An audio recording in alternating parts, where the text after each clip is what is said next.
Okay, so let's look into this for now. I am in the wrong Windows.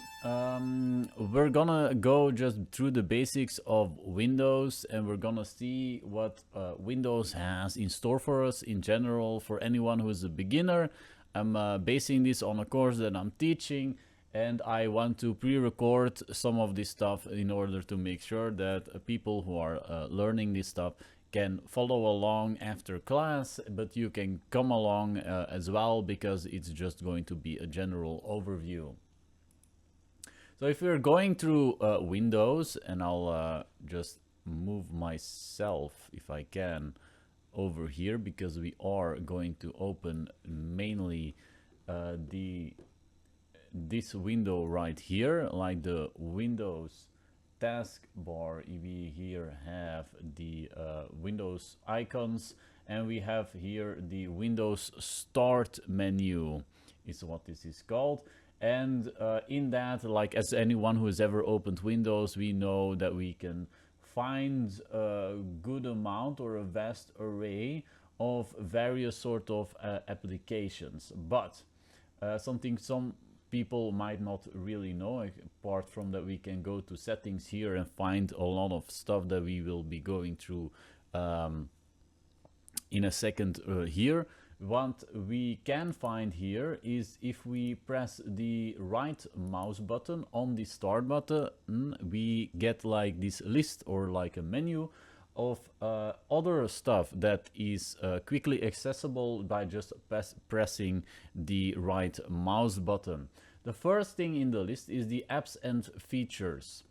Apps and features is where our programs are stored and where we can add, or at least sometimes add, but it's mainly system components that we can add. We can remove things here mainly, because this is where you can uninstall or make sure that we can repair files, but mainly uninstall certain programs we've installed before. And I have one right here that I can remove and I don't really need at all. So I can just click on it and then see the uninstall button. I'll click the uninstall, click uninstall again, and then it will give me a pop-up in order to ask me if I would like to uninstall this. Again, here I see this repair button.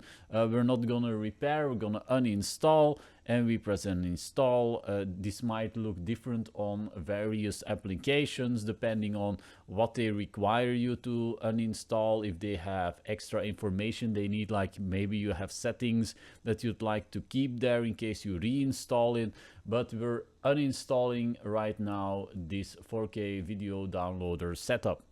I don't need this anymore. I'm gonna add this to the side because it's gonna keep uninstalling, and it will tell us when it's finished.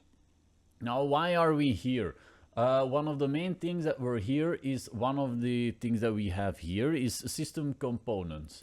If we press system components, we see a various, or like an array of these types of stuff that are, or types of programs rather, that are inherent to Windows, and these we can also go and remove in many instances.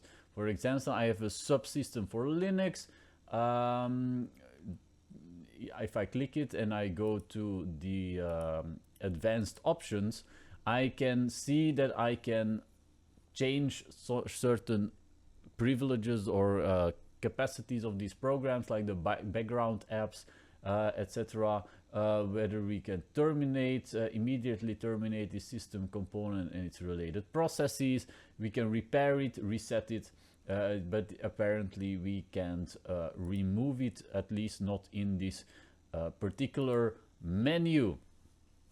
And there's also, again, we can keep clicking on these related settings. Again, if I press apps and features, we're back to where we were before. Again, we press system components, but there's also something like programs and features. I'm going to go back to apps and features because it's the same thing that is in here. What we can see here is actually the legacy way of removing programs from Windows. This is a lot more thorough. We can see a lot more information, version information when it was installed, the size, these types of information that might be relevant if we are looking for maybe something like viruses, people that install things on our device that we did not install. We can check this sort of information, or system compatibility issues with versions, or any sort of information we'd like to know about a certain program. So what we see here is a list of some things that I have installed, but we see at the left side we are in the control panel. Home control panel is what I opened a second ago. I can go to control panel here. This is just again the legacy way of viewing the very thing that we had here in settings. Our uninstall has happened successfully. I'm gonna close this. If only it seems the settings is not loading, or am I not seeing it? It's because the settings is open here. It doesn't do a second window. If I'd go here to home, I'd see this thing, and then I'm gonna go back because we're not gonna stay there. But that's basically essentially the same thing as this, only it doesn't look quite as fancy and as Windows 11 like as it does in Windows 10. I'm not switching to Windows 11. This is the last Windows version I'm likely to ever use because Windows 11 is really bad. But just so you know, this is where this is all located. And then we can see view installed updates. We can see when and what we have done when it comes to installed updates. Mainly this is going to be stuff that has to do with Windows or Microsoft itself. Adobe sometimes has, as we can see, some stuff that we can that has updated, but generally I'm pretty sure that I have had more updates to more programs than this, but this is mainly system services that have been updated or installed. We can go back to uninstall a program. So we are here again in this menu. I'll drag it here so you can definitely thoroughly see. But one of the things that is very important in this menu is this part. Here we can see turn Windows features on or off. This is one thing that when you get more advanced into Windows, where you can go in and add or disable certain features you don't want. Like something like .NET, the .NET frameworks, there are certain versions you'd not like. If you'd like to get rid of Windows Internet Explorer 11, but that apparently might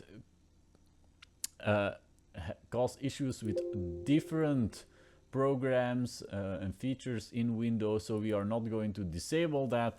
That's not the intent right now, but you have a vast array of information that you can go through when it comes to certain programs or features you can enable that are or aren't by default enabled or disabled.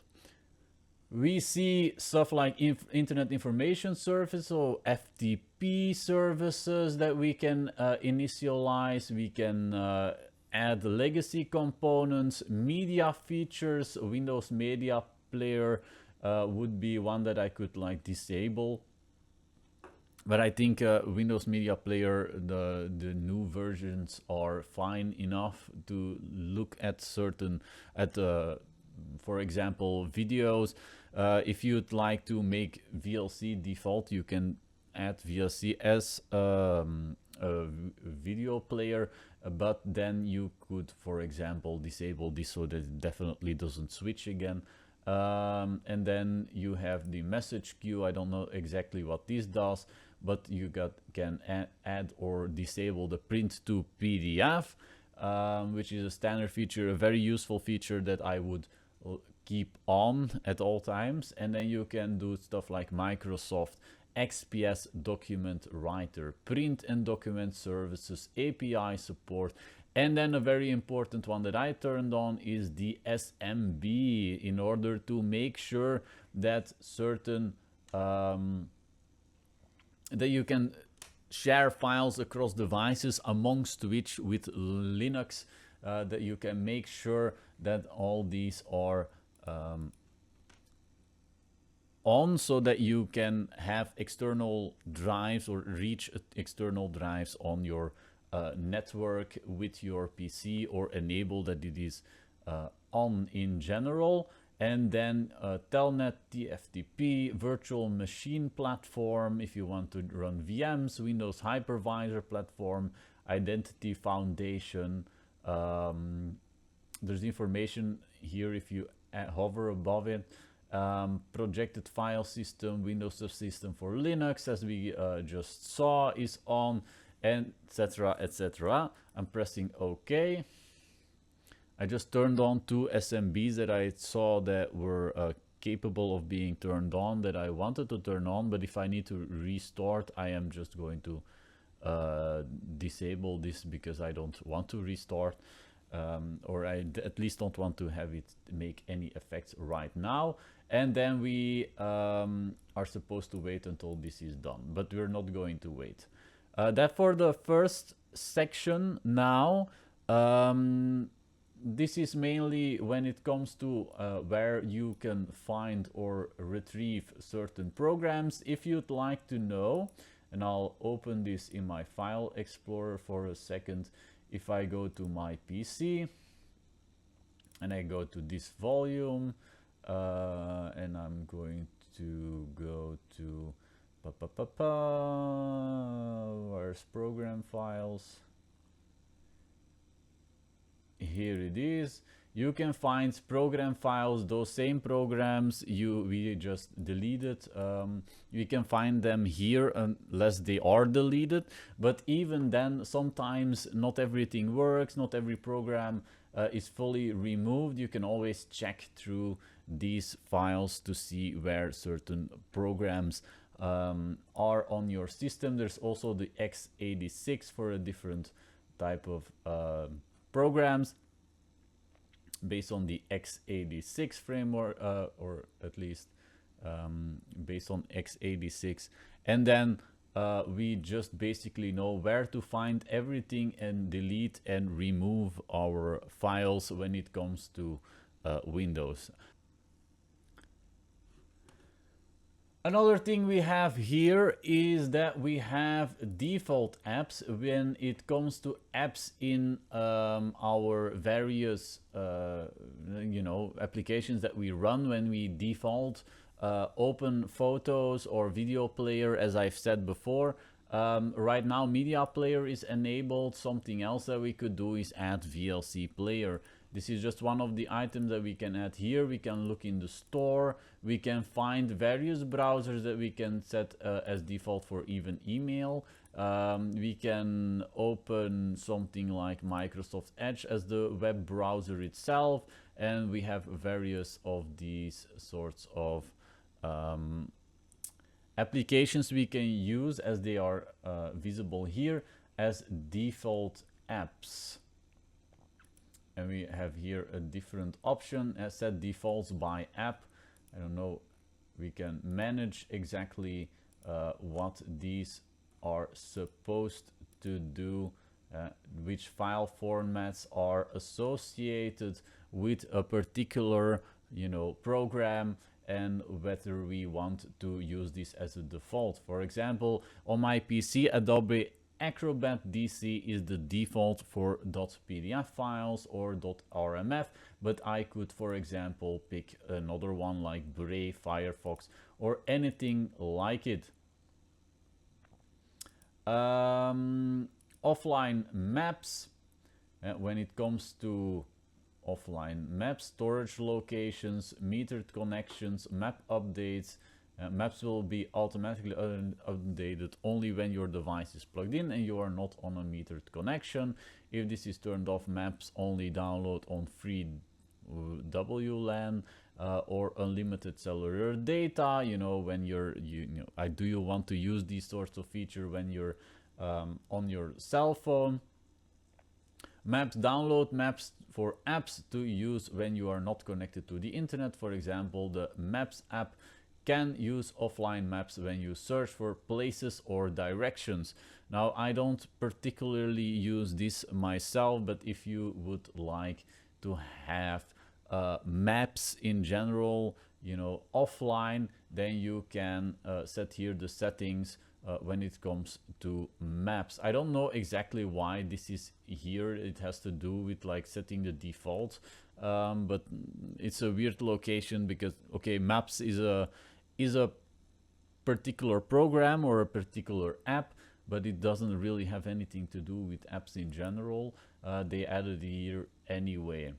Apps for website, associate apps with websites. We can associate or turn on or off maps.windows.com, on or off, whether we want it or not.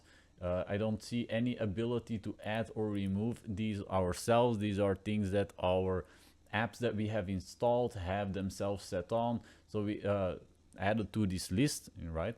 And then we can turn these on or off. Video playback, what you would like to do with video playback and startup. You know, what are the things you would like to see run when you start your device, you know. But there are a variety of ways of checking these, one of which is if we go to Task Manager, which I have added here, but you can do press right mouse button, go Task Manager, and then you will find startup items over here, and there are other options as well.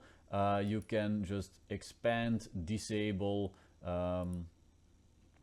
do a variety of things. There's no way to expand this anyway, but I could disable this as a startup item, and then there are certain impacts that these could have. We can go to the file location of this very particular program. Again, we're in program files, as we've said, and we can find here all the DLLs and all the information that make up this particular program and how it functions. We will progress further in the next video when it comes to these items or menus in our desktop. I see you